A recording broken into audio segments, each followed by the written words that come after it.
This week, only GMA with the biggest stars and exclusives from Hamilton and an epic Lin-Manuel Miranda surprise. Tell me something I don't know. It's Hamilton. You're watching KESQ, the Desert's news leader. This is News Channel 3, live at 6. Some Coachella Valley bars closing their doors once again over coronavirus concerns. How and why some bars in Palm Springs were already shutting down before the governor issued a new recommendation this afternoon. Also, a Valley radio host in quarantine after testing positive for coronavirus when symptoms first showed up, and the warning he now has for others. Hello and thanks for joining us for News Channel 3 at 6 o'clock on this Sunday night. I'm Tom Tucker. Governor Newsom issuing new guidance this afternoon in response to continuing coronavirus concerns, ordering bars in some counties to close, while in other counties he's recommending closing bars. The governor recommends that counties on the county monitoring list for 3 or more consecutive days, but less than 14 days, close bars through local health officer orders or don't allow bars to open which have not yet reopened. Riverside County is among the counties where closures are recommended.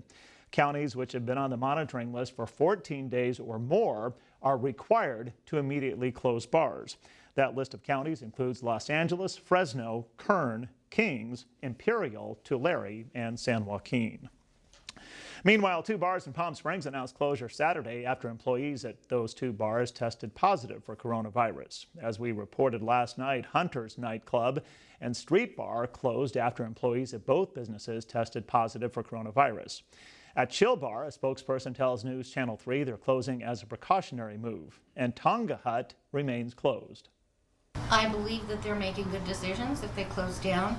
We, on the other hand, decided to make a different choice. Even though from a business standpoint it would be ideal to open back up again, we decided to be patient because there's really no way to know what that impact would be. Now, coming up on News Channel 3, first at 10, we'll have more on how bars in Palm Springs are responding to continuing coronavirus concerns and how they're responding to today's recommendation from Governor Gavin Newsom. The Palm Springs Police Department announcing today 14 officers are currently in quarantine after testing positive for coronavirus or for being exposed to someone who has tested positive.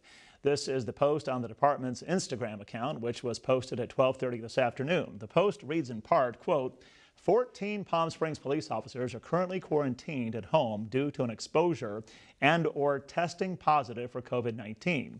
Though being a police officer is a dangerous job in itself, this is another example of how your Palm Springs police officers are willing to risk their lives to protect the residents and business owners of Palm Springs. Now, the police department did not provide further details on the cases in the post. This afternoon, we reached out to the department to learn about how their operations might be impacted with 14 officers now in quarantine. We'll share more information with you on air and online at KESQ.com as we learn more about how the department plans to respond.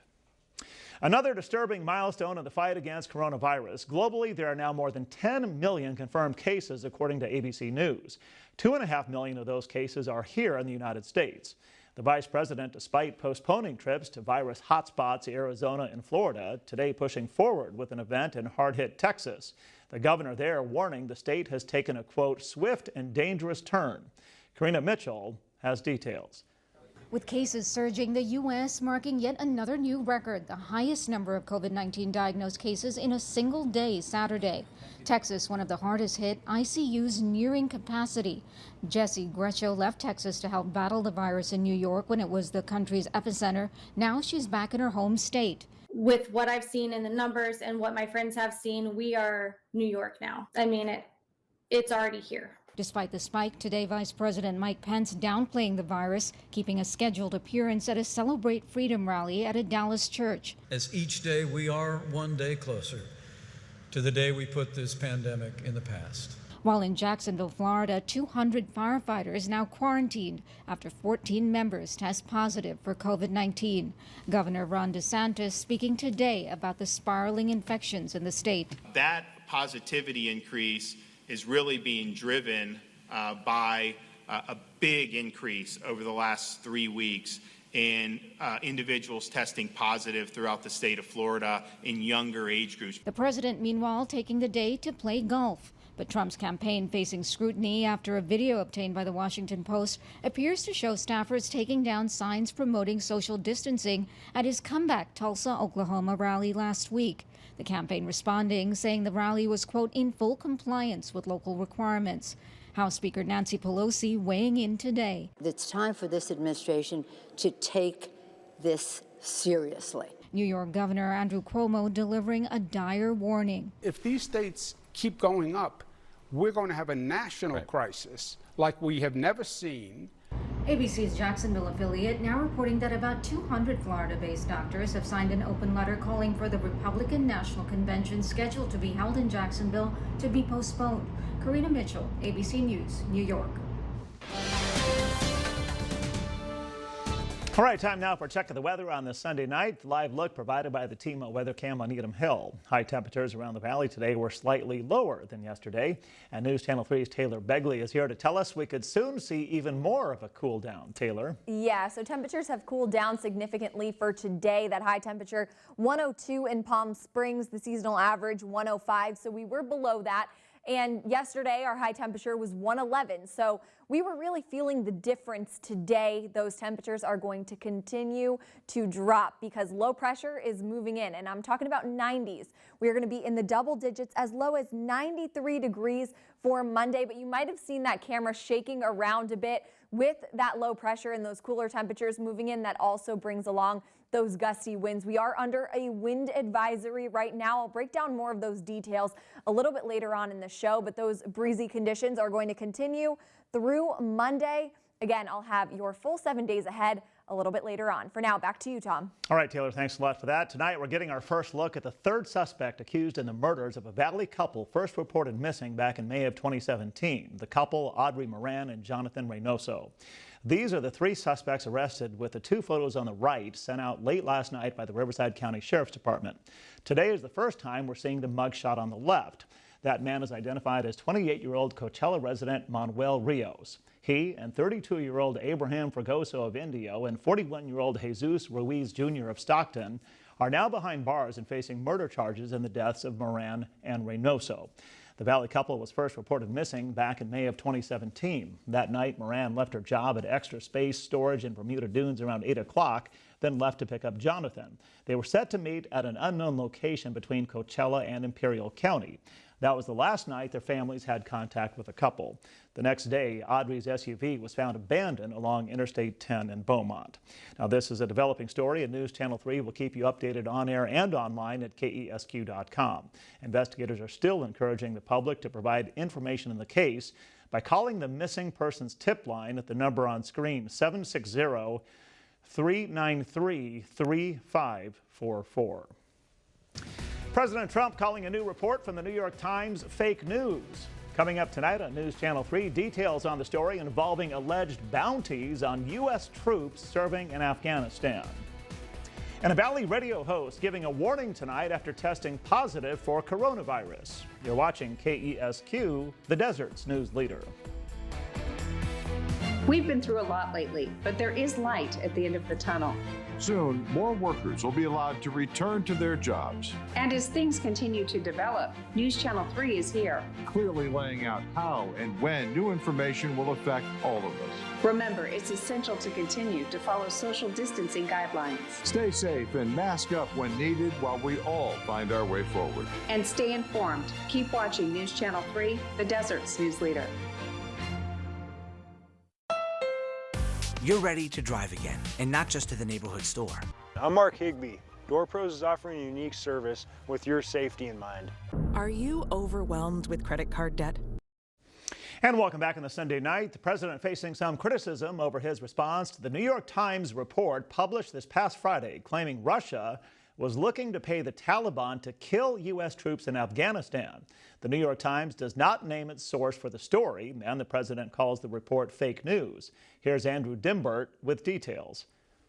President Trump responding today to a New York Times report that a Russian military unit secretly offered to pay the Taliban to kill American troops in Afghanistan. The Times also claiming President Trump was briefed on the findings. The president lashing out on Twitter, writing, "Nobody briefed or told me about so-called attacks on our troops in Afghanistan by Russia," adding, "Nobody's been tougher on Russia than the Trump administration." Last year, 23 U.S. troops died in Afghanistan, but whether any were targeted by Taliban fighters paid by Russian operatives is not known. A military official confirming to ABC News that Russian intelligence allegedly did offer to pay militants to kill U.S. service members, but did not know if the president had been briefed. This is as bad as it gets, and yet the president will not confront the Russians on this score. House Speaker Nancy Pelosi on ABC's This Week telling George Stephanopoulos it was totally outrageous that the president did not respond to the intelligence reports. You would think that the minute the president heard of it, he would want to know more instead of denying that he knew anything. She said top congressional leaders were not aware of the intelligence, but will be seeking answers to determine if the president was briefed. The president's former national security advisor telling CNN's Jake Tapper the president's reaction shows his fundamental focus is not on national security, adding that if the president had not been briefed, he should have been asking questions as soon as the Times report came out. Call up the national security advisor, the director of national intelligence, somebody, and said, what's going on here? What are the facts? Now, if that didn't happen in the last 48 hours, that in and of itself is disturbing. Andrew Dimber, ABC News, Washington, D.C. A Valley radio host remains in quarantine after testing positive for coronavirus. Coming up next on News Channel 3, how he's talking about his experience while also warning others. And temperatures are going to continue to cool down along with some gusty winds. I'll break down your first alert forecast after the break. You're watching News Channel 3, the desert's news leader. From the Valley Plumbing family, our thoughts and prayers go out to everyone in the community. Here is a message of hope. Hi, I'm Stephen Peck. Monday, JoJo's back. Bring on the men. Here's what we want everyone to do. Count all the hugs you haven't given. The 4th of July sales spectacular is going on now at the I-10 Auto Mall. First Alert Weather brought to you by Comfort Air. They're #1 for a reason.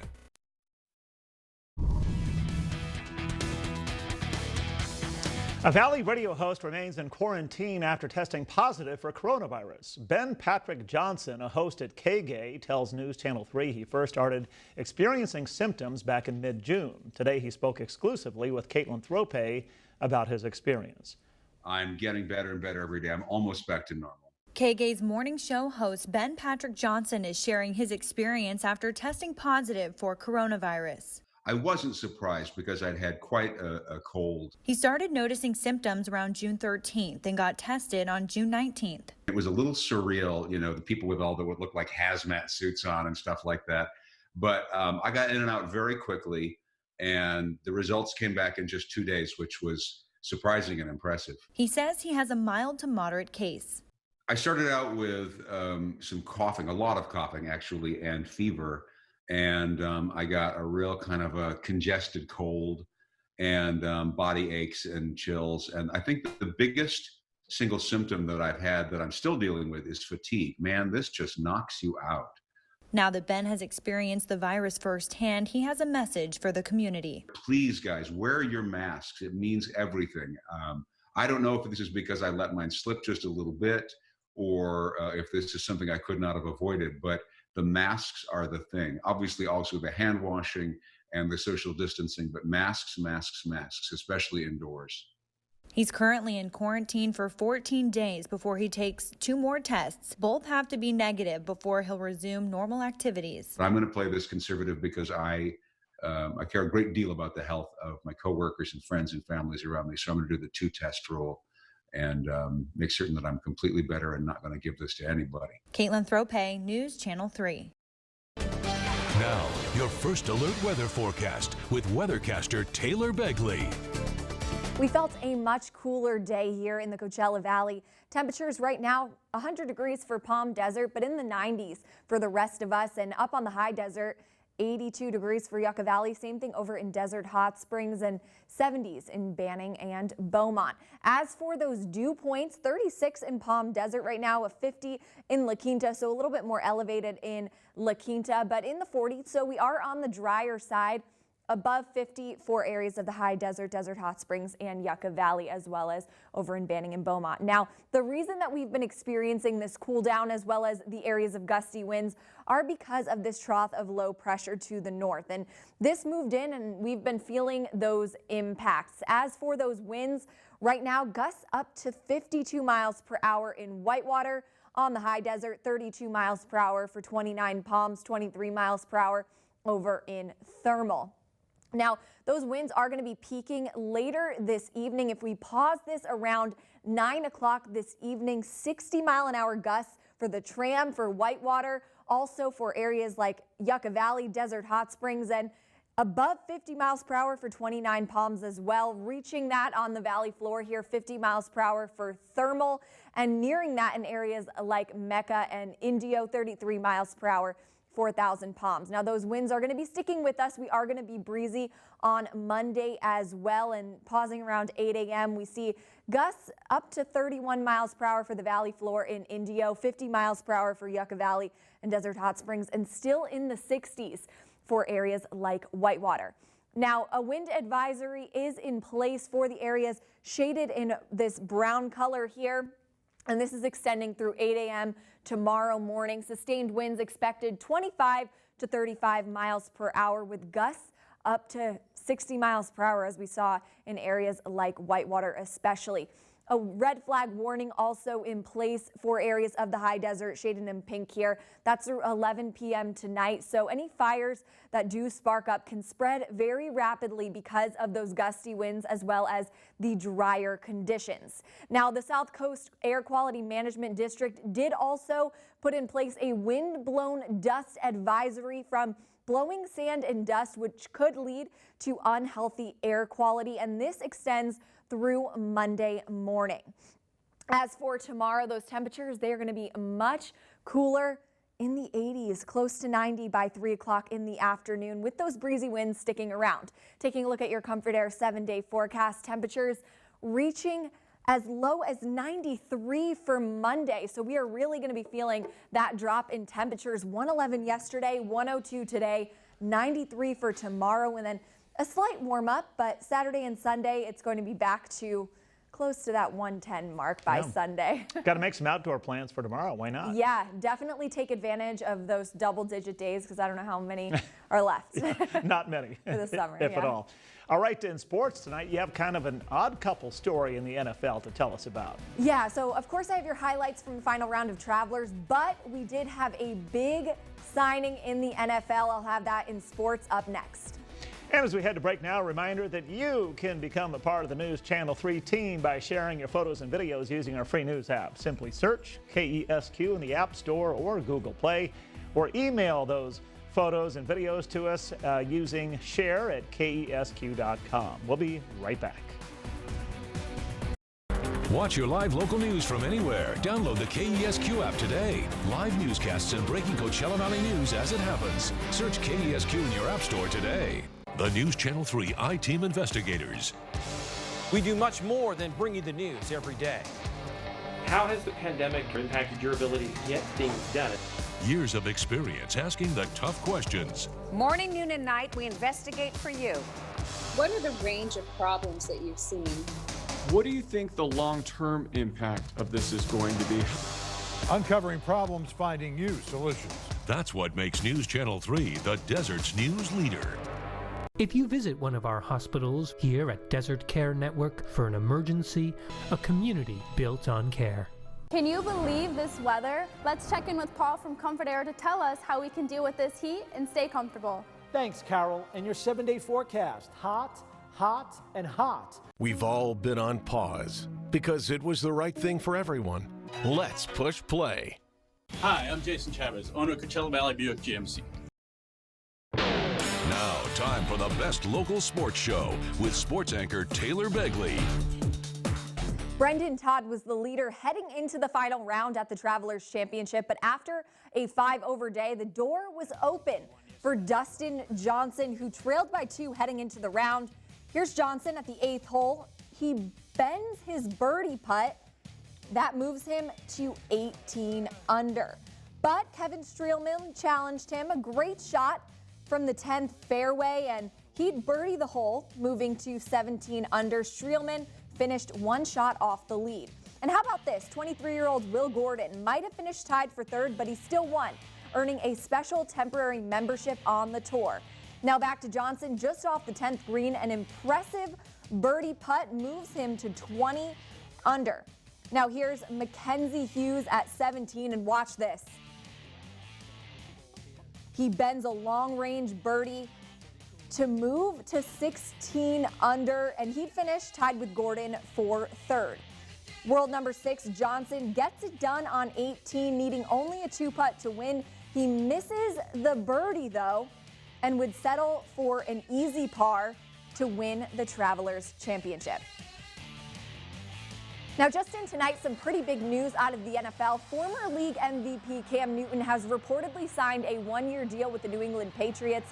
The quarterback situation in New England has been up in the air since losing Tom Brady to Tampa Bay in free agency. Newton was drafted number 1 overall by the Panthers in 2011, and after 9 years and a Super Bowl appearance, was released by the team under a new head coach at the end of March.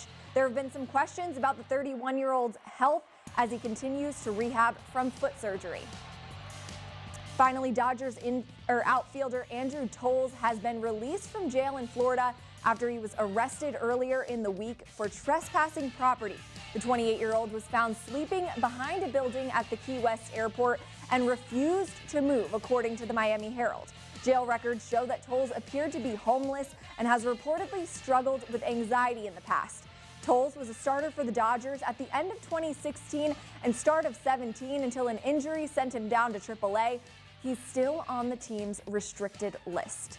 Okay, so going back to Cam Newton being paired up with Bill Belichick, what an interesting pairing there. Very different, and a different style quarterback than Tom Brady. So a whole new look for New England if Cam does end up being the starter. I know that they have a couple other quarterbacks. They have a young guy in their room, so we'll see. We'll see what happens. But it will be interesting to see those two. That marriage there. So different, it just might work.